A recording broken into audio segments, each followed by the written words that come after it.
Story 10. The Whispering Room. I had been on the road for hours, driving through winding mountain roads, when I finally spotted a small hotel nestled between the trees. It looked old but cozy, just what I needed for a night's rest. The lobby was empty except for an old man at the front desk. He greeted me with a tired smile, handed me a brass key and said, "Room 212, last door on the right." The hallway was dimly lit, and the old wooden floors creaked under my feet as I made my way to the room. When I opened the door, a chill ran through me. The room was cold, much colder than the rest of the hotel. It was small but comfortable, with faded wallpaper and a single window that looked out onto the dark, dense forest. I shrugged off the uneasy feeling, telling myself it was just exhaustion, and quickly got into bed. I was drifting off to sleep when I heard it, whispering. It was faint, barely audible at first, but soon I could make out the soft, raspy sound of voices. I sat up in bed, straining to listen. The whispers were coming from the walls. My heart raced as I pressed my ear against the wall, trying to make sense of the words. At first I thought it must be voices from another room, but the hotel had been empty when I checked in. The whispers grew louder, more distinct, and to my horror I realized they were saying my name. "Come, closer, come." A wave of fear washed over me. I stumbled back from the wall, my breath quickening. I grabbed my phone, desperate to call the front desk, but the screen was dead. No signal. That's when I heard something else, a soft, cold breath against the back of my neck. I spun around, expecting to see someone behind me, but there was no one there. The room was empty, yet I could still feel that icy presence, like something was watching me from the shadows. I couldn't stay in that room. I grabbed my jacket and ran out into the hallway, my heart pounding in my chest. The hallway was deathly silent, and the creaking floorboards under my feet seemed to echo louder than before. I reached the lobby, my hands shaking as I pounded on the desk. The old man appeared, startled by my frantic state. "Something's wrong with that room," I stammered. "There are voices, whispers coming from the walls." He stared at me, his expression unreadable. "Voices, you say?" "Yes," I insisted. "They were calling my name." He paused, then sighed deeply. "I didn't want to tell you when you checked in. Room 212 has a history. Years ago a guest stayed there. A young woman. She vanished one night, leaving no trace. After she disappeared, others who stayed in that room complained of strange noises, whispers just like you heard." I shuddered. "So what happened to her?" The old man hesitated, his eyes filled with an uneasiness that sent chills down my spine. "They never found her," he said. "But every so often, someone hears her, whispering from the walls." I could hardly believe what I was hearing. My skin prickled with fear, but I wasn't about to stay and find out more. I turned to leave, but the old man's voice stopped me. "You shouldn't have listened to them," he said quietly. "What?" "The whispers," he said, his voice suddenly cold. "They were calling for you. They always call for someone new." I didn't understand what he meant until I glanced at the wall behind the front desk. There, in faded black and white, was an old photograph. It showed the lobby looking exactly as it did now. Same faded carpet, same dusty furniture. But it wasn't the room that sent my heart racing. It was the people in the picture. Standing behind the front desk, where the old man was now, was the same man. But the photo looked like it had been taken decades ago. His face was identical, unchanged, except for one thing, his eyes. In the photo, his eyes were hollow, sunken, like those of a corpse. Suddenly, everything felt wrong. The hotel. The cold. The whispers. I backed away, my hands trembling, but before I could leave, the whispers started again, louder this time, surrounding me. "Come, stay with us, forever." I bolted for the door, but it wouldn't budge. My breath caught in my throat as I turned back to the old man, only to find that he had disappeared. The entire lobby was empty, the furniture covered in dust, the lights flickering overhead. It looked like no one had been here for years. The truth hit me like a freight train. I hadn't escaped the room. I had never left. And the whispers were right, I was never going to. Story 9. The Old Lady in Room 302. It had been a long day and I was exhausted. My business trip had taken me to a small town, and the only available hotel was an old, faded building that looked like it had seen better days. I didn't care, I just wanted a bed. The man at the front desk handed me the key to room 302, and I dragged my suitcase up the creaky stairs, desperate to get some rest. The hallway on the third floor was dimly lit, with old paintings hanging crookedly on the walls. As I approached my room, I saw an old woman standing at the far end of the hall. Her back was hunched, her gray hair thin and stringy, and she clutched a worn shawl around her shoulders. She smiled at me, but something about that smile felt off. It was too wide, her teeth too yellow. I looked away, pretending I hadn't seen her. I opened the door to room 302 and stepped inside. The room was simple, just a bed, a small desk, and an old wooden wardrobe. The air felt heavy, like it hadn't been disturbed in a long time. I set my suitcase down and collapsed onto the bed, too tired to care about the weird vibe the hotel gave off. That night, I woke up to a soft knocking sound. It was faint, almost like someone tapping their fingers lightly on the door. I glanced at the clock. It was just past midnight. The knocking continued, steady and rhythmic, but when I listened closely, it sounded like it was coming from inside the room. I sat up, my heart beginning to race. The room was dark and I couldn't see much beyond the faint light coming in through the window. I stood up, squinting into the darkness, trying to pinpoint the source of the sound. It was coming from near the wardrobe. As I approached it, the knocking suddenly stopped. I stood there for a moment, my hand hovering over the wardrobe door handle, but something inside me told me not to open it. Instead, I backed away and returned to the bed, my pulse pounding in my ears. Just as I was about to lie down, I saw movement out of the corner of my eye. The old woman, the one from the hallway, was standing at the foot of my bed. My body froze. Her pale, wrinkled face was inches from mine, her eyes wide and hollow. That too wide smile stretched across her face, but her lips didn't move. I wanted to scream, to run, but I couldn't. I was paralyzed, my body refusing to move, as if her presence was holding me in place.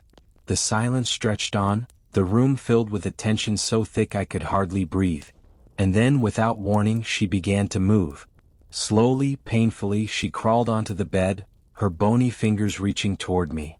I could hear her shallow breathing, see the madness in her unblinking eyes as her cold hand brushed against my leg. Suddenly the lights flickered and just like that she was gone. The room was empty again, but the air felt thick with something sinister. My body finally moved and I scrambled off the bed, gasping for breath, trying to make sense of what I'd just seen. The next morning I went downstairs, my nerves shot. I hadn't slept at all after that and I needed answers. At the front desk, I hesitated but finally asked about the old woman. "I saw someone in the hallway last night," I said, trying to keep my voice steady. "An old woman. She came into my room." The man behind the desk looked up sharply, his expression shifting from polite to uneasy. He hesitated, glancing around as if to make sure no one else was listening. "You saw her?" he asked quietly, his voice barely above a whisper. I nodded, feeling the hair on the back of my neck stand on end. "Who is she?" He sighed, lowering his voice even more. "That old woman. She used to live here long ago when the building was a boarding house. Room 302 was hers. It wasn't well in the head. People said she was obsessed with the idea that someone was watching her, following her. She became more and more paranoid over the years until one day, she locked herself in that room and never came out." I felt a chill run down my spine. "What happened to her?" The man looked around again, then leaned closer. "She died in there. Alone. The room stayed empty for years. Guests started reporting strange things, knocking sounds, sightings of an old woman. After a while we stopped renting it out. But I stayed there last night," I said, my voice trembling. His face went pale. "That's impossible," he said, his voice shaking. "Room 302 hasn't been opened in decades.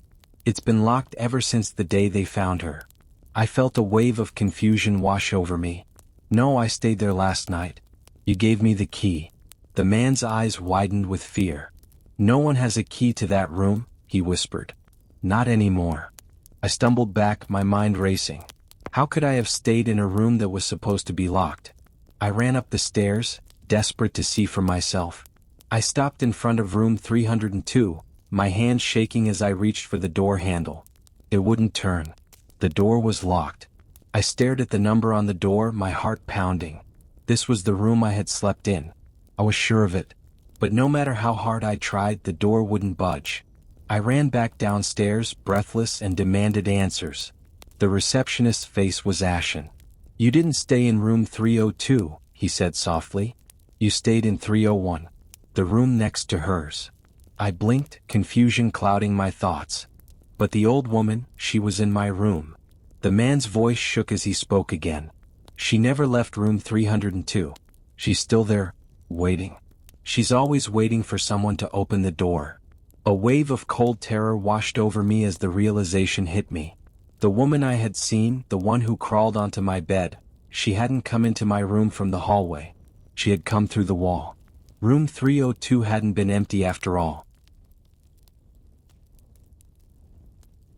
Story 8. The doorknob that wouldn't turn. It was supposed to be a peaceful getaway.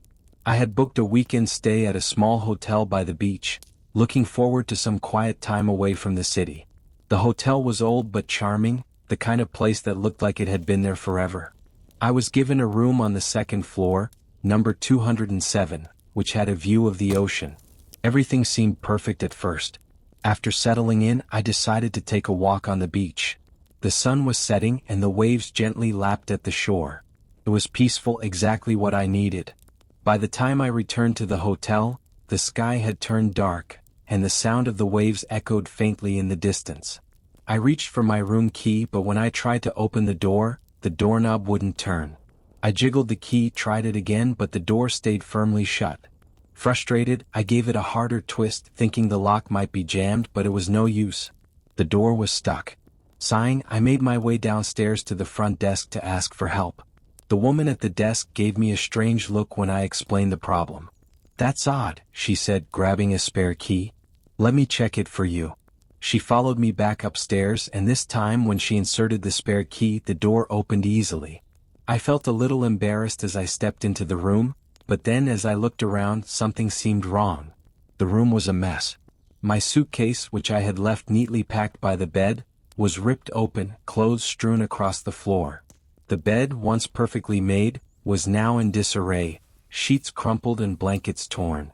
I froze, my heart pounding. Someone had been in here. The woman at the front desk stepped in behind me, gasping when she saw the state of the room. What happened here?" she whispered, her face pale. She looked at me wide-eyed. "Did you leave your room like this?" I shook my head, unable to speak. There was no way I could have done this. I had only been gone an hour, maybe less. The woman backed out of the room, visibly shaken, and quickly called the hotel manager.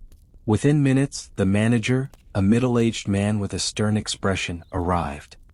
He surveyed the room with a frown, then turned to me. "Are you sure nothing is missing?" I checked my belongings. Nothing seemed to have been taken, but that didn't make me feel any better. The sense of violation was overwhelming. "No, irreplia. But who could have done this? The door wouldn't even open." The manager exchanged a glance with the receptionist before turning back to me. "I'll have someone come up and clean the room," he said, his voice tight.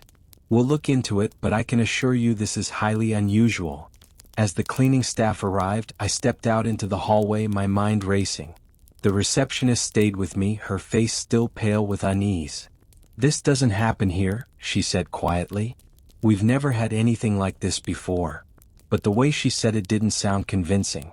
There was something else in her tone, something she wasn't telling me. That night, after the room had been cleaned and things were put back in place, I tried to settle down and relax, but sleep wouldn't come. My mind kept replaying the scene over and over. The door that wouldn't open, the wrecked room, the strange look on the receptionist's face.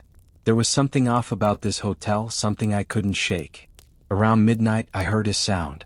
It was faint at first, like a soft tapping. At first, I thought it was coming from the hallway, but as I listened closer, I realized it was coming from inside the room. My eyes darted to the door. Nothing. Then I noticed the sound wasn't coming from the door, but from the wardrobe. I froze. It was the same wardrobe that had been wide open when I returned to the room earlier, with my clothes scattered all over the place. Now the door was shut, but the tapping continued, slow and deliberate, like someone was inside, gently knocking from within. My heart raced and I grabbed my phone to call the front desk. But just as I was about to dial, the knocking stopped. The silence that followed was deafening. I sat there for what felt like hours, my eyes glued to the wardrobe, waiting for something, anything, to happen. But nothing did. Slowly, I convinced myself it was just my imagination, that the stress of the day had gotten to me. I climbed back into bed, pulling the covers up to my chin. I was almost asleep when I heard it. A soft creak. I opened my eyes and saw the wardrobe door slowly inching open. I couldn't move. My body was paralyzed with fear. The door creaked wider, revealing nothing but darkness inside. I waited, holding my breath, expecting something, or someone, to emerge from the shadows. But nothing came. Then suddenly the door slammed shut with a loud bang. I jumped out of bed, my heart hammering in my chest. This was no longer my imagination. I grabbed my phone and ran to the hallway, my hands shaking as I dialed the front desk. "I need help," I whispered into the phone. "Something's in my room." The receptionist's voice was calm, too calm. "What room are you in?" 207, I said, glancing nervously at the now closed door to my room. There was a long pause on the other end of the line. "Ma'am," she said slowly, "there's no one booked in room 207 tonight." I felt a chill run down my spine. "What are you talking about? I've been here since this afternoon." Her voice dropped to a whisper. "That room hasn't been used in years. It's been locked since an incident with a guest. Someone broke in and..." She stopped herself, but I could hear the fear in her voice. "What happened?" I demanded, my voice shaking. "There was an attack," she said quietly. "A guest was staying in that room years ago. Someone broke in and they never caught who did it. After that, we stopped renting out the room. The door's supposed to be locked." I felt the blood drain from my face. The door hadn't opened for me when I returned. The room had been in disarray. And now I realized the horrifying truth. I hadn't been alone in that room.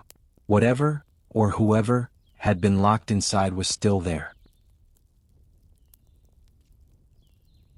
Story 7. The Mirror in Room 408. I had always loved staying in old hotels. The history, the charm, the sense of stepping back in time. So when I found myself in a quaint vintage hotel in a quiet town, I was excited for a relaxing night. The lobby was grand, filled with antique furniture, and the clerk at the front desk welcomed me with a warm smile as she handed me the key to room 408. The elevator creaked as I ascended to the 4th floor, and the hallway was lined with old, faded carpets. When I entered room 408, I was struck by its timeless beauty. The bed was draped in a thick quilt, the walls were decorated with floral wallpaper, and there was a large, ornate mirror on the wall across from the bed. The mirror was old, framed in heavy wood, and looked like it had been there for decades. After a long day of traveling, I was eager to unwind. I freshened up and laid down on the bed, glancing at the mirror across the room. The reflection seemed ordinary at first, showing the room just as it was. But something about the way the light hit it made the mirror feel strange, as if it were a window to something else, something darker.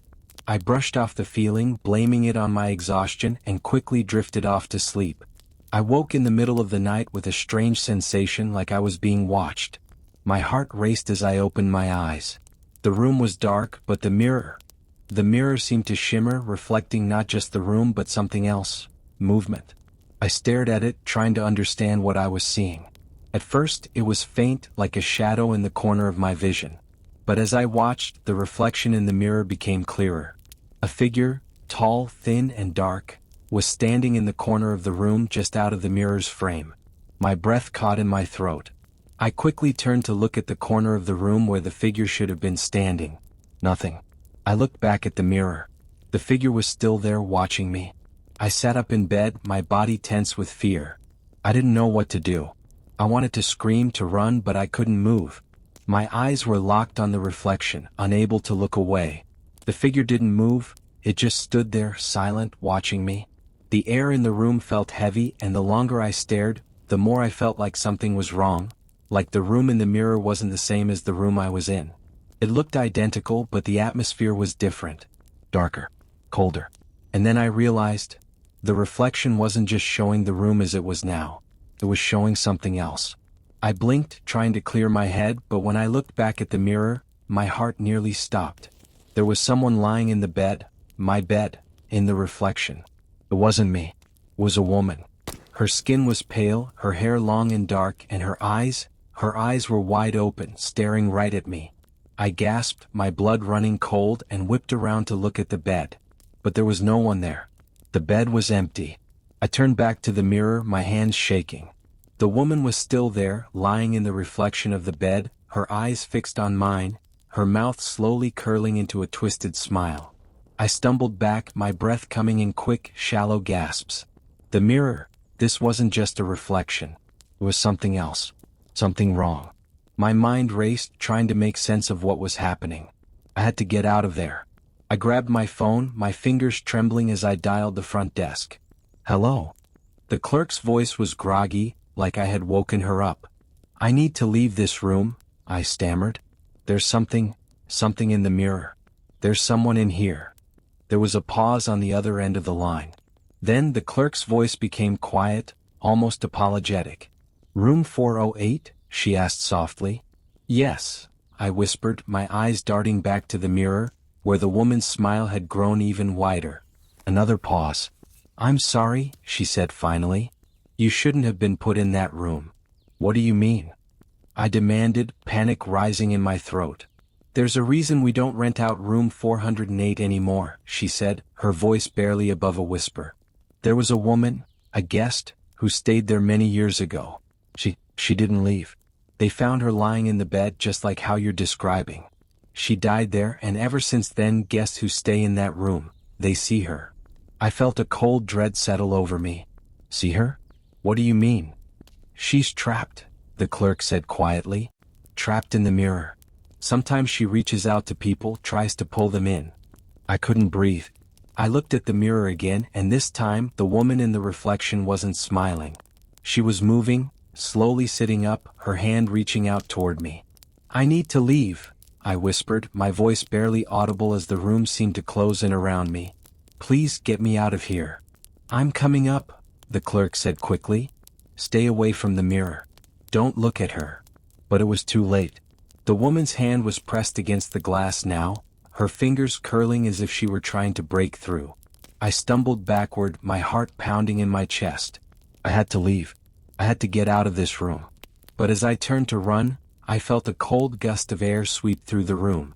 I looked back at the mirror one last time. The woman was gone. I blinked, my mind struggling to process what I had just seen. The mirror showed only the empty room now, just like it had when I first arrived. But the sense of dread remained, heavier than ever. I bolted for the door, yanking it open just as the clerk arrived. She looked at me with wide, frightened eyes, and without a word, she led me down the stairs and out of the hotel. We didn't speak until we were standing outside in the cool night air. "I'm sorry," she said, her voice trembling. "I should have told you before. That room, it's cursed." I stared at her, my body still shaking. "What happened to the woman?" She looked down at the ground, her voice barely a whisper. "No one knows for sure. But some say she wasn't just a guest. They say she's been in that mirror for centuries, waiting for someone to set her free." I shuddered, glancing back at the hotel, where the dim light from room 408 flickered in the window. But I would never go back. Because I knew deep down that she was still in there. And she wasn't done waiting. Story 6. The Man in the Hallway. After a long day of driving, I was exhausted and just needed a place to rest for the night. I pulled off the highway and found a small, nondescript hotel on the edge of town. It was late and the place looked almost deserted. The woman at the front desk gave me a tired smile and handed me the key to room 313. I didn't think much of it, I just wanted to get some sleep. The hallways were dimly lit, and the carpet was old, worn down from years of footsteps. I made my way to my room, the silence of the hotel pressing down on me. It felt almost too quiet, but I shrugged it off. I was just tired. When I entered the room, I immediately noticed how cold it was. Not a normal kind of cold, though. It was the kind that makes your skin prickle, that gets deep into your bones. I found the thermostat and cranked it up, hoping the heat would kick in soon. I dropped my bag onto the chair, took a quick shower, and then collapsed onto the bed. As I lay there, staring at the ceiling, I couldn't shake the uneasy feeling that something wasn't right. It wasn't the room itself, it looked perfectly normal. A bed, a desk, a small TV, and a single window with heavy curtains. But there was something about the air, something heavy and oppressive that made it hard to relax. I turned off the lights and closed my eyes, telling myself I was just being paranoid. But sleep wouldn't come. Every time I drifted off, I would snap awake, feeling like something was wrong. I tried to shake the feeling, but then I heard it, a faint noise from the hallway. At first, I thought it was just another guest. Maybe someone checking in late. But as I listened closer, the sound grew clearer, slow, deliberate footsteps pacing back and forth in the hall. They were too steady, too measured, as if someone was walking with a purpose. I lay there, staring at the door, waiting for the footsteps to fade away. But they didn't. They stopped right outside my door. My heart pounded in my chest as I strained to listen. There was no knock, no sound of anyone trying to enter. Just silence. And then the knob rattled. I sat up in bed, frozen in place. The door handle jiggled softly, like someone was trying to open it but didn't quite have the strength. I held my breath, waiting for the sound to stop. But it didn't. The knob kept turning, slowly, insistently, as if someone, or something, was trying to get inside. I grabbed my phone and glanced at the time. It was just past 3 a.m. The eerie quiet of the hotel seemed to press in on me, amplifying the sound of the rattling doorknob. I couldn't take it anymore. I threw off the covers and crept toward the door. My heart raced and my mind screamed at me to stop, to just lock the door and wait it out. But something inside me needed to know what was on the other side. I peered through the peephole, expecting to see a guest, maybe someone confused about their room. But there was no one there. The hallway was empty. The rattling stopped. I stepped back, my pulse still racing, trying to process what had just happened. I was wide awake now, and there was no way I was going to fall asleep after that. I sat on the edge of the bed, telling myself I was imagining things, that I was just overtired. But then I heard it again, the footsteps. They started slowly, pacing up and down the hallway just like before. But this time they were heavier, louder, like someone dragging their feet. I felt a chill run down my spine. I didn't dare move, didn't dare breathe. And then, I heard a voice. A low, whispering voice right outside my door. It was faint, just above a murmur, but I could make out the words, "Let me in." My blood ran cold. I stood frozen, staring at the door, praying that it was just a trick of my imagination. But the voice came again, this time more insistent. "Let me in." I backed away, my heart pounding so hard I thought it would burst from my chest. Whoever, or whatever, it was, I wasn't going to let them in. I fumbled for my phone, thinking I'd call the front desk, but as I reached for it, the voice whispered one last time, "Please." I stumbled backward, almost tripping over my bag, and that's when I saw him, in the corner of the room by the window. A tall, shadowy figure stood there, his back to me, completely still. I gasped, my hand flying to my mouth to stifle the scream building in my throat. He hadn't been there when I checked the room earlier. I knew he hadn't. But now there he was, standing just a few feet away from me. I couldn't see his face, but the way he stood, rigid and unmoving, sent waves of terror through me. My mind screamed at me to run, but my body wouldn't cooperate. I was rooted to the spot, paralyzed by fear. And then, slowly, the figure turned. I braced myself for what I might see, but when he faced me, there was nothing. No face, no features, just a hollow, dark void where a person's face should be. My knees buckled, and I collapsed onto the floor, scrambling to get away. The figure didn't move toward me, didn't advance. He just stood there, watching, or at least I think he was watching. It was hard to tell without a face. I backed up against the door, fumbling with the lock, my hands shaking so badly I could barely grip the handle. Finally, I yanked it open and stumbled out into the hallway, gasping for breath. The hallway was empty, just as it had been when I checked through the peephole earlier. But I didn't care. I ran, not stopping until I reached the front desk. The night clerk looked up from his computer, startled by my sudden appearance. "What's wrong?" he asked, concern etched on his face. There's someone in my room," I gasped. "A man." The clerk's face went pale. He stood up, his eyes wide. "Room 313? I nodded, still trembling. He shook his head slowly. "You shouldn't have been put in that room. We don't use it anymore." "What do you mean?" I demanded, my voice rising in panic. "There was someone in there. I saw him." The clerk hesitated, then lowered his voice. "A man died in that room. Years ago. We stopped renting it out after guests started seeing him." My heart sank. "Seeing him? He doesn't leave." the clerk whispered, glancing nervously around the empty lobby. Guests say he stands by the window. Some say they hear him in the hallways trying to get in. I felt my stomach drop. I heard him. He was at my door. The clerk nodded solemnly. He always asks to be let in. But whatever you do, don't let him. I shuddered, the terror still fresh in my mind. What happens if you do? The clerk's eyes met mine, his voice barely a whisper. They say, you never leave. I stood there, paralyzed, the weight of what had just happened sinking in. I had been inches away from letting that thing in, from letting it take me. And somehow, I knew that if I had, I wouldn't be standing here now. I wouldn't be standing anywhere. Story 5. The piano in the lobby. It was supposed to be a peaceful weekend getaway. After a long work week, I wanted nothing more than to escape to the countryside and relax in a quiet, old-fashioned hotel. When I found a charming, secluded place with a beautiful grand piano in the lobby, I was sold. The moment I checked in, I knew the hotel had seen better days. Its glory faded, but it still had a certain charm, like an old painting, cracked but full of character. The receptionist gave me the key to my room, but I lingered in the lobby, drawn to the piano. It was beautiful, though the finish was dulled with age and the keys yellowed from years of use. There was something melancholic about it, like it hadn't been played in a very long time. Do people ever play it? I asked the receptionist, a middle-aged woman with a tired smile. Not anymore, she said softly, glancing at the piano. It's been silent for years. That felt odd, considering how grand the piano was. It seemed like it should be the centerpiece of the lobby, a place where people would gather to listen, to enjoy. But now it just sat there, abandoned. I shrugged it off and headed to my room, but the image of the piano stayed with me. That night, after dinner, I returned to the lobby to enjoy the quiet atmosphere.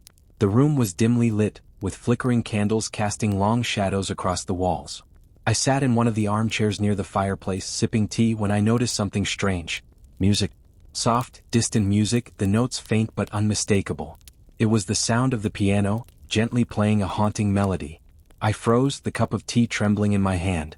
There was no one at the piano, yet the music continued, each note clearer than the last. My heart began to race. I set the cup down and stood, my feet moving slowly toward the piano as if I were being pulled. The music swirled around me, filling the empty lobby with an eerie beauty. The closer I got, the more intense the melody became, like a ghostly lullaby echoing through the air. When I reached the piano, the music abruptly stopped. The silence that followed was deafening, as though the entire hotel was holding its breath. I stared at the piano, my skin prickling with unease. No one had been there, and yet I had heard it, clear as day. I reached out, my hand trembling, and pressed one of the keys. The note rang out softly, but nothing else happened. I let out a shaky breath, convincing myself it was just my imagination. Maybe I was overtired from the drive. I returned to my room, but sleep didn't come easily. Every creak of the old building set my nerves on edge, and the memory of the music lingered in my mind. Just as I started to drift off, I heard it again. The piano. The same melody, this time louder, as if the notes were creeping down the hallway closer and closer. My heart pounded in my chest. I knew no one else was down there, it was late and the hotel was nearly empty. But the music, it sounded like it was coming from right outside my door. I threw off the covers and raced to the door, flinging it open. The hallway was empty, the sound of the piano echoing faintly from the lobby. Without thinking, I hurried downstairs, my pulse racing. I needed to see what was happening, to prove to myself that it was just a trick of my mind. But when I reached the lobby, I stopped dead in my tracks. The piano was playing again. And this time there was someone sitting at the bench. A woman. She had long dark hair that cascaded down her back, her pale hands moving gracefully over the keys.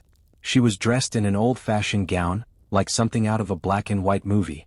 The sight of her sent a chill down my spine. "Excuse me," I called out, my voice trembling. She didn't respond. Her head was bowed over the piano, her fingers dancing across the keys with a fluidity that was both mesmerizing and unsettling. I stepped closer, my eyes locked on her as the melody filled the room. But the closer I got, the colder the air became. I shivered, my breath visible in the sudden chill. It was unnatural, the kind of cold that gnawed at your bones. "Mum!" I called again, but she ignored me, her fingers moving faster, the music becoming more frantic. Something wasn't right. As I stood there, frozen in place, I noticed something horrifying. Her hands, they weren't just playing the piano. They were stained, dark, withered, as though they had been dead for years. The closer I looked, the more I realized her entire body seemed wrong. Her skin was gray, tight over her bones, and her movements had an unnatural stiffness, like she wasn't really alive. My throat tightened in terror and I took a step back. Who are you?" Suddenly the woman stopped playing. The silence was jarring, as if the room had been sucked dry of sound. Slowly she turned to face me. I gasped, stumbling backward. Her face, there was nothing there. No eyes, no nose, no mouth. Just a smooth, blank surface, like a mannequin's head. I screamed, my heart pounding in my chest as I backed away from the piano.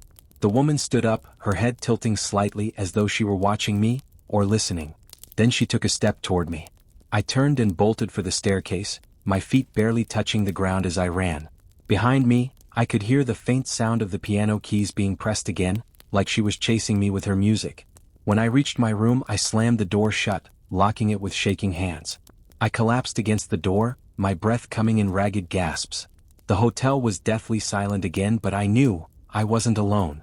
I spent the rest of the night huddled on the bed, too terrified to sleep, my ears straining for any sign of the piano's melody. But the silence remained, oppressive and eerie.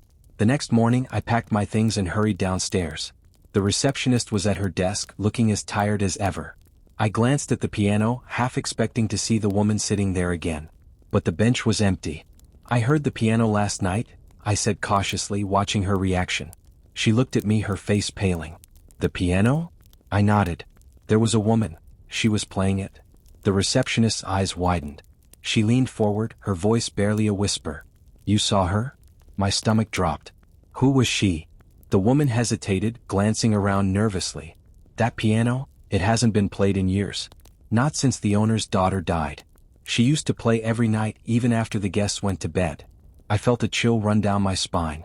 "What happened to her?" The receptionist swallowed hard, her voice trembling. "She drowned in the lake behind the hotel. But sometimes, people say they still hear her playing. They see her." I stood there, frozen, the weight of her words sinking in. The woman at the piano, she wasn't just a ghost. She was the owner's daughter, trapped in that endless melody, waiting for someone to listen. And I had listened. As I walked out of the hotel, I couldn't shake the feeling that she was still watching me. That if I listened closely enough, I might hear the faint sound of her piano calling me back. But I knew one thing for sure, I would never return. Story 4. The Child in the Corner. I had booked a room at an old rustic hotel while on a road trip.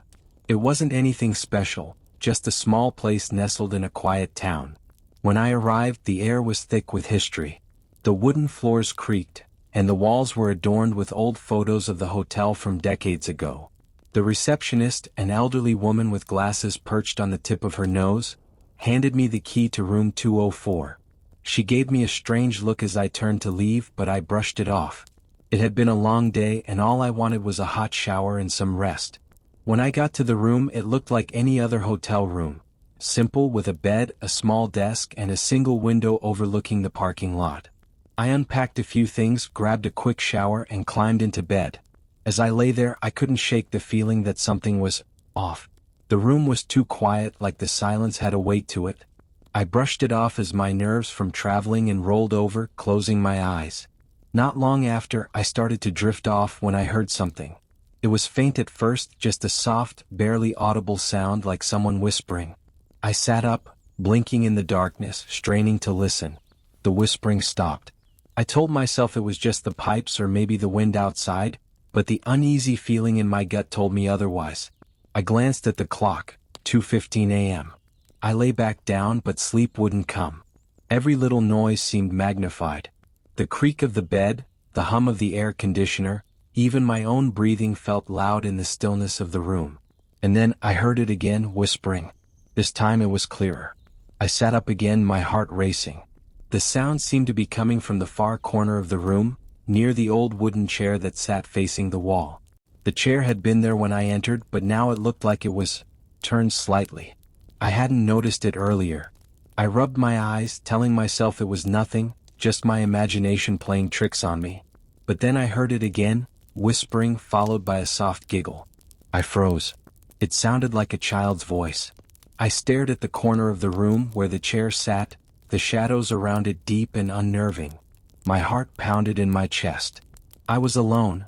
There were no children in the hotel, not that I'd seen. "Hello," I called out, my voice trembling.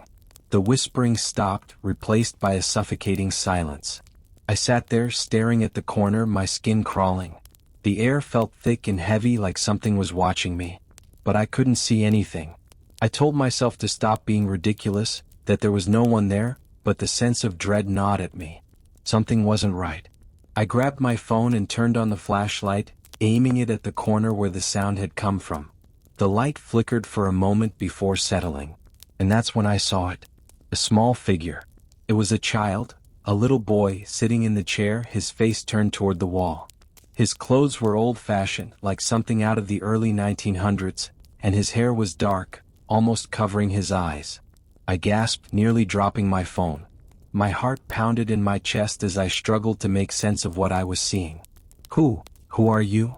I whispered, my voice barely audible. The boy didn't move, didn't acknowledge me. He just sat there, staring at the wall, completely still. I took a step forward, my body trembling with fear.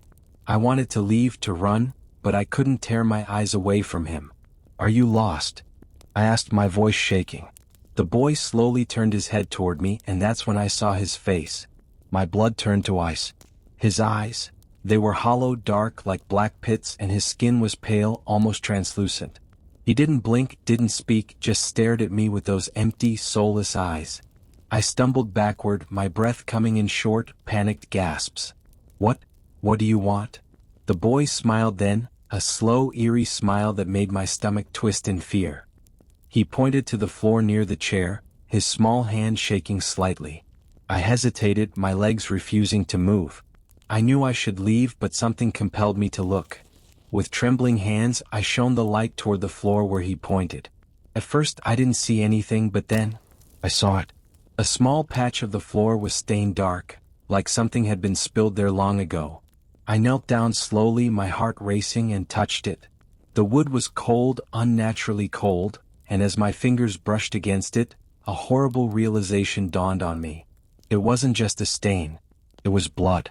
I recoiled, my mind spinning. The boy was still staring at me, that twisted smile never leaving his face. And then he spoke. "They hurt me." His voice was a low whisper, filled with pain and anger. My throat tightened in fear, and I stumbled to my feet, backing away toward the door. "I'm sorry," I whispered, my voice cracking. "I didn't mean to." Before I could finish, the boy stood up, his movements slow and deliberate. His hollow eyes locked on mine, and he started walking toward me. I bolted for the door, yanking it open with shaking hands. As I rushed out of the room, I glanced back one last time. The boy was standing in the doorway, his smile widening. And just before the door slammed shut, I heard him whisper, "You'll never leave." I ran down the hall, my heart pounding in my chest. I reached the front desk, gasping for breath. The receptionist looked up at me, her face pale. "You saw him, didn't you?" she asked, her voice barely a whisper. I nodded, my throat too tight to speak. She sighed, shaking her head. "That room, it's been closed for years. The boy, he died there a long time ago. His parents were staying here and something terrible happened." My mind reeled. "But why is he still there?" The receptionist's eyes darkened. "He never left." I stood there, trembling, the weight of her words sinking in. I didn't know what had happened to that boy, but one thing was certain. He was still waiting for someone. And I had almost beaten his next victim. Without another word, I grabbed my bags and fled the hotel. As I drove away, I glanced in the rearview mirror, half expecting to see that boy's hollow eyes staring back at me. But all I saw was the empty road stretching out behind me. Story 3. The diner across the street. I was traveling for work, hopping from one small town to another, when I found myself staying at a quaint little hotel just off the highway. It wasn't anything fancy, but it had a comfortable bed and a cozy feel, the kind of place you'd find in an old postcard. There was a small diner across the street from the hotel that seemed straight out of the 1950s, complete with neon lights and red vinyl booths. After checking in, I decided to grab dinner there. The hotel receptionist, a woman with salt and pepper hair, smiled warmly as I walked out. "The food's good over there," she said, nodding toward the diner. "Just be back before midnight." Her comment caught me off guard. "Why?" I asked with a slight laugh. Her smile faded. "It's just better that way." I didn't push her on it, figuring it was small-town superstition or something. I shrugged and crossed the street to the diner. The place was practically empty when I stepped inside, except for a waitress leaning against the counter, flipping through a magazine. She didn't look up right away, but the moment I sat down in one of the booths, her eyes snapped to mine, and she gave me a strange smile. "Coffee?" she asked, grabbing a pot from the counter. "Sure," I replied, glancing at the menu. The place had an old-school charm with checkered floors and a jukebox in the corner, but something felt a little off. The air was still, like it hadn't been disturbed in years. Even the neon sign outside seemed to buzz quieter than it should. The waitress poured my coffee and slid a menu in front of me, her smile never quite reaching her eyes. I ordered a burger and fries, and as she walked back to the kitchen, I noticed how eerily quiet it was in there. No clattering of plates, no sizzle of a grill, no chatter from other customers. Just silence. I busied myself by scrolling through my phone, but after a while I noticed the time. It was already 11:30 p.m. I'd been sitting there for a while and my food hadn't arrived yet. The waitress had disappeared into the kitchen and hadn't come back out. I glanced around, feeling more and more uneasy. I was about to get up and leave when I heard the faint sound of a bell ringing from the kitchen. Relieved that my food might finally be coming, I leaned back in the booth and waited. But instead of the waitress, an older man stepped out from the kitchen. He was dressed in an old-fashioned diner uniform, but his face looked wrong.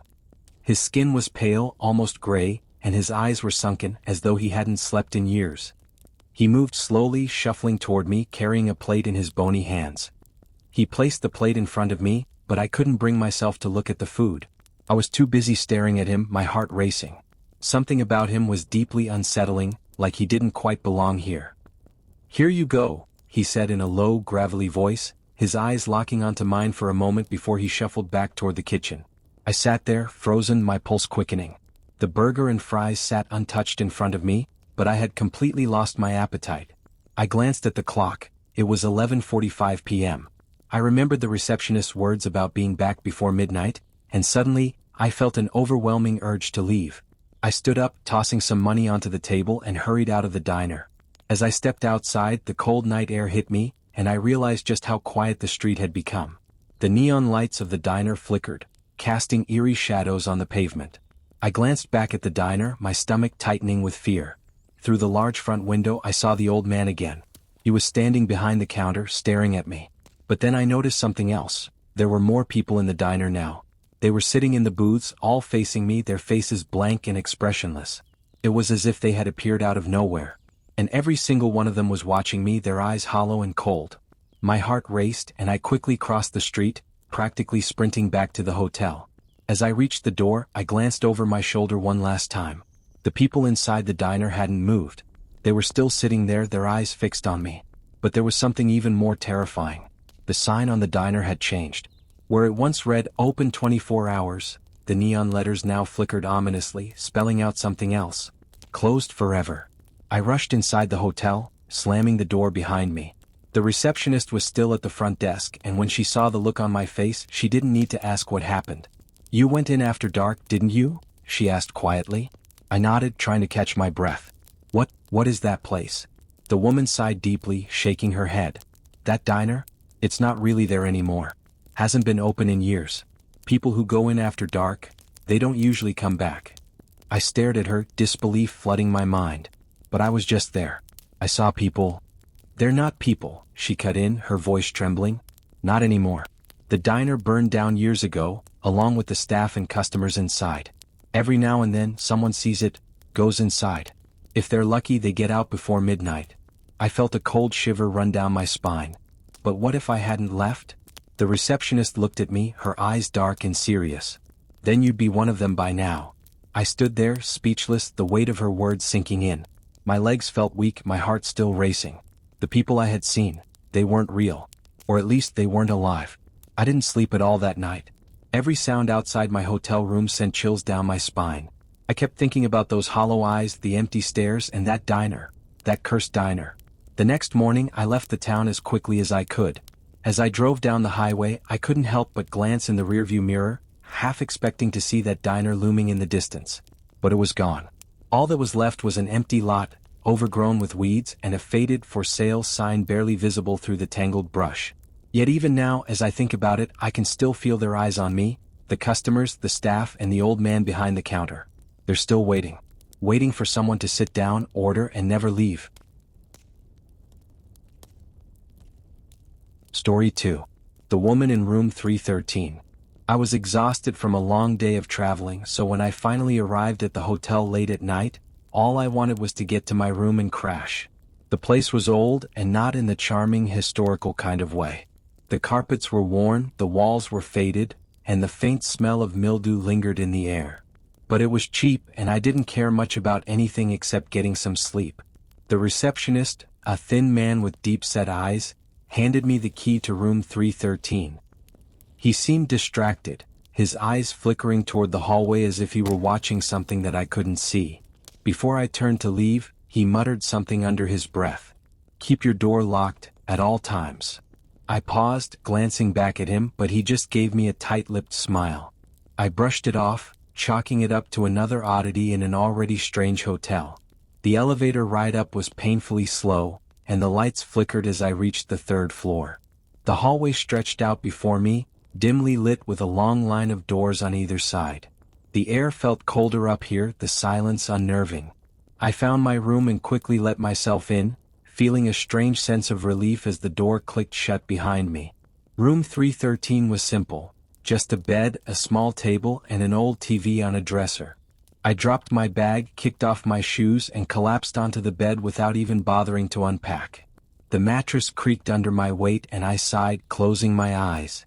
But the moment I started to drift off, I heard it, soft, shuffling footsteps outside my door. I froze, my eyes snapping open. I hadn't seen anyone else on my way in, and it was past midnight by now. Who would be wandering the halls this late? The footsteps grew louder, stopping right outside my door. I held my breath, straining to listen. For a few seconds there was nothing but silence, and then, a soft knock. 3 light taps. I felt my heart rate spike.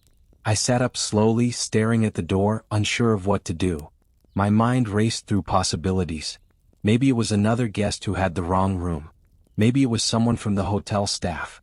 But something deep inside me, some primal instinct, told me not to answer. I waited, the silence in the room thick and oppressive. After a few moments, I heard the footsteps again, this time retreating down the hall. I let out a shaky breath, relieved that whoever it was had gone. Just as I was about to lie back down, my phone buzzed on the nightstand, the screen lighting up. It was a message from the hotel. "Do not open your door for anyone. Stay inside." My stomach dropped. The message sent a chill through me. It had to be a prank, right? Some kind of weird hotel game or maybe a tech glitch. But as I stared at the screen, dread settled in my chest. Suddenly, I heard the footsteps again. This time they were faster, louder, coming from the hallway. I bolted out of bed, pressing my ear to the door. The footsteps stopped outside my room again, and I felt a rush of cold air seep through the bottom of the door as if someone, or something, was standing right there. Another knock, louder this time. I stumbled back from the door, my heart pounding. The air in the room felt thick, stifling, and the strange coldness seemed to fill the space. I glanced at the clock, 2:13 a.m. Then a voice. It was soft, barely a whisper, coming from the other side of the door. "Let me in, please." It was a woman's voice, gentle and pleading. For a second, my hand moved toward the doorknob as if drawn by some invisible force. But something held me back. Fear, instinct, I didn't know. My pulse was racing and I backed away, my breath coming in shallow gasps. The voice grew more insistent. "Please, let me in. I'm scared." The tone was different now, sharper, more desperate. My skin crawled as I realized there was something wrong about it. The voice didn't sound quite right, like it was echoing, distorted. I grabbed my phone, desperately typing a message back to the hotel, asking for help, but no reply came. The knocks on the door grew louder, more forceful. "Please!" The woman's voice shrieked now, banging against the door. "I need to come in. Let me in." I was trembling, my back pressed against the far wall, staring at the door in horror. I didn't know what was on the other side, but I knew I couldn't open it. My heart pounded in my ears as the door rattled in its frame, the woman's voice growing more violent, her pleas turning into guttural screams. And then, just as suddenly as it had started, it stopped. Silence. The banging ceased and the air felt still again, the temperature returning to normal. I stood there, paralyzed, waiting for something, anything. After what felt like an eternity, I finally gathered the courage to inch toward the door. I pressed my ear to it, listening. Nothing. The hallway was silent again. I slowly unlocked the door, opening it just a crack to peek outside. The hall was empty, dimly lit by the flickering overhead lights. I looked both ways and there was no sign of the woman, or anyone else. No footsteps, no voices. But then, I noticed something that made my blood run cold. On the floor outside my door was a small pool of water, like something, or someone, had been standing there dripping wet. The puddle led down the hallway and disappeared around the corner. My heart thudded painfully in my chest as I stepped back inside the room, locking the door behind me. I didn't sleep for the rest of the night, my eyes glued to the door, waiting for the sound of those footsteps to return. The next morning, as soon as it was light, I went down to the front desk. The receptionist was still there, his eyes dark with a knowing look. I didn't even have to ask. He already knew. Room 313, I said, my voice barely above a whisper. Who was that woman? The receptionist sighed heavily, leaning forward on the counter. You saw her, didn't you? I nodded, my throat tight. He glanced around, making sure no one else was nearby before speaking. That room, it's known to have disturbances. A woman died there years ago. Drowned in the bathtub. Ever since then guests have heard her, felt her. She knocks on the doors asking to be let in. But, if you open the door you won't be the one leaving. A cold shiver ran down my spine as I stared at him, the reality of his words sinking in. I checked out immediately, not caring about a refund, and drove away from that hotel as fast as I could. But even now, every time I hear a knock late at night, I freeze, wondering if it's her. Still out there, still knocking. Still waiting for someone to let her in. Story 1. The Vanishing Guest. I had been working at the hotel for about 6 months, and by then I thought I had seen everything. The hotel was old, built in the early 1900s, with creaky floors and dimly lit hallways that gave off a slightly eerie vibe, especially at night. But most of the time it was just routine. Checking guests in and out, dealing with the occasional odd request, and listening to their complaints about the lack of Wi-Fi. Then one night, something happened that changed everything. It was a slow evening and I was manning the front desk. It was close to midnight when a woman walked in. She looked unusual. She wore an old-fashioned dress, something out of a different era, and her hair was pinned back in a style I hadn't seen outside of vintage movies. Her face was pale, almost ghostly, and her eyes seemed distant, like she wasn't entirely there. She walked up to the desk and asked for a room. Her voice was soft, but there was something strange about it, like it echoed slightly, though the lobby was silent. I handed her the key to room 209 without much thought, trying to push aside the odd feeling creeping up my spine. As she turned to leave, I noticed something that made me shiver. Her shoes, polished black heels, left no sound on the hardwood floors. The only sound in the lobby was the steady ticking of the antique clock on the wall. But I shook it off. Maybe she was just a quiet walker. The night passed uneventfully after that. I checked a few other guests in, handled some calls, and by 3 a.m. I was starting to nod off at the desk. I decided to do my rounds, making sure the hotel was quiet and the guests were settled. When I reached room 209, the door was slightly ajar. I paused. No one should have been leaving their room at this hour, especially not with the door open like that. I knocked lightly, calling out, "Excuse me, ma'am, is everything all right?" No answer. A feeling of unease settled over me as I pushed the door open. The room was dark, except for a faint light spilling in from the hallway. My eyes scanned the room, empty bed, undisturbed sheets, everything in place, except for one thing. The woman's bag sat on the small table near the window, its contents still neatly packed. But the woman was nowhere to be found. I stepped inside, my heart pounding in my chest. I checked the bathroom, the closet. Nothing. It was as if she had vanished. The only trace of her was the faint scent of lavender lingering in the air, a scent that somehow felt old, like it had been trapped in the room for decades. I hurried back to the front desk, determined to check the records. Maybe I had missed something. Maybe she had left and I just didn't hear her. But when I flipped through the guest log, my blood ran cold. Her name wasn't there. The last entry in the log was from earlier that evening. 2 guests in room 305, but nothing about the woman. My hands shook as I checked the computer. No one had been checked into room 209 that night. No payment, no record. Nothing. I double-checked the key drawer, but room 209's key was missing, just as I had given it to her. Confused and more than a little freaked out, I decided to check the security cameras. Maybe that would clear things up. I pulled up the footage from the lobby, fast-forwarding to when the woman had walked in. But she wasn't there. I froze, staring at the screen. I remembered handing her the key. I remembered her standing in front of me, her pale face, her strange dress. But on the footage there was nothing. The lobby was empty. There was no record of her ever arriving.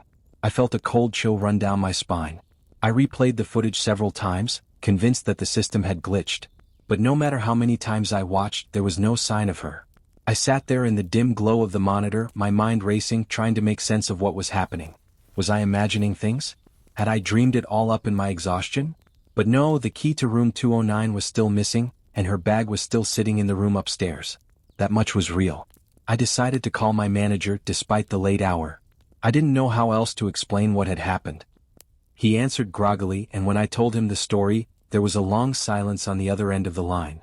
"You didn't check anyone into room 209, did you?" he asked, his voice unusually calm. I hesitated, my heart racing. "Yes, I did.